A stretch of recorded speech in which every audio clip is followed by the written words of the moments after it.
Тактическая и огневая подготовка на сложной местности. Условный противник атакует разведчиков с разных сторон. Решение нужно принимать самостоятельно и молниеносно. На единственном в России горном полигоне Дарьял идет подготовка разведывательных подразделений Черноморского флота.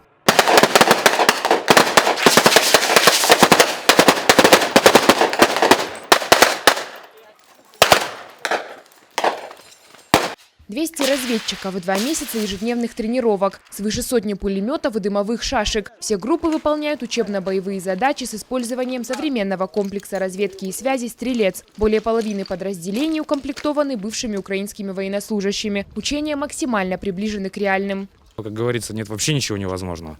Вот, все мы знали, куда мы идем. Все здесь ребята, все наученные, все умеют, все выносливые. То есть офицерский состав подобран просто потрясающе, все профессионалы, дается все легко. Ну как легко, конечно, трудно, да, но в основном это доступный язык, доступное объяснение. Будем сейчас ждать экзаменов, сдадим, и там же будет видно. Обучение разведчиков проходит как на воде, так и на суше. Перед каждой тренировкой обязательный инструктаж. Здесь полк спецназа должен полностью освоить все тонкости ведения боя в горно-лесистой местности, а также отработать инженерную тактическую подготовку и минно-взрывное дело. На этапе горной подготовки разведчики отрабатывают упражнения на технику и выносливость. Страховка, подъем в гору, скоростной спуск и одно из самых сложных заданий – переправа через ущелье. Здесь главное – качественное выполнение работы и сохранение безопасности.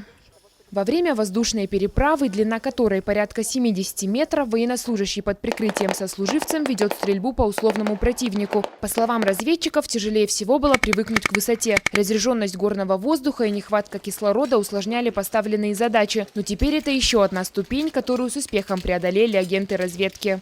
Самое сложное – это все-таки, наверное, Домой хочется. Справиться Семьи. с собой.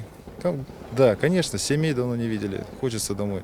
Но справиться с самим собой, победить себя. Где-то что-то не получается у кого-то, где-то кому-то тяжелее, где-то кому-то легче. Но в данной ситуации, думаю, сложнее всего справиться с самим собой, борьба с самим собой. Победить, значит, что ты сможешь это сделать, что у тебя это все получится.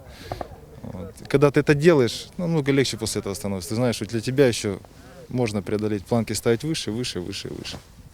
Уже во второй половине марта на Дарьяле пройдут тактические соревнования между подразделениями. Эти учения выявят лучших агентов разведки. Это будет завершающий этап подготовки, после чего спецназ Черноморского флота покинет горный полигон. Ирина Дзабаева, Елена Черенкова, Заур Цеов, Осетия ТВ.